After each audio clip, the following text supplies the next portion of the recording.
Sa mga humahabol pa uwi ngayong bisperas ng Pasko, magdoble ingat sa pagmamaneho. Kanina, 2 sasakyan ang nagkabanggaan sa NLEX, 6 ang sugatan. Nagbabalik si Gary De Leon. Mangiyak-ngiyak ang ilan sa mga pasahero ng minibus sa San Fernando, Pampanga. Tumagilid ang kanilang sasakyan sa bahagi ng NLEX matapos bumangga sa MPV kaninang umaga. Isa-isang ginagamot ang mga sugatan.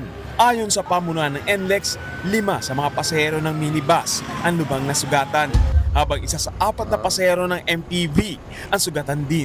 Agad isinugod sa mga kalapit na ospital ang mga biktima. Pabiyahe sana papuntang Angeles City ang minibus na galing San Fernando. Lumabas sa investigasyon na nawalan daw ng kontrol ang driver ng minibus hanggang sa bumangga sa kasunod na MPV.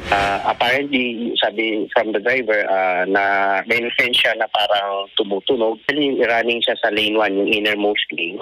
And then ang nangyari po, out of control at nag-face south po. Facing po yung traffic. Dahil sa aksidente, nagkaroon ng pagbigat sa trapiko sa NLEX. Agad namang itong lumuwag matapos matanggal ang minibus sa kalsada. Nasa kustudiya na ng pulisya ang driver ng minibus. Paalala ng pamunuan ng NLEX sa mga motorista na mag-ingat sa biyahe lalo na ngayong Pasko. Nagbabalita mula sa Frontline, Gary De Leon, News 5.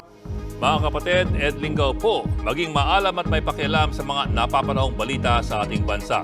Para sa mas malalimang pagtalakay at paghimay sa mga issue at headlines, tumutok lamang at pag-subscribe sa social media pages ng News 5.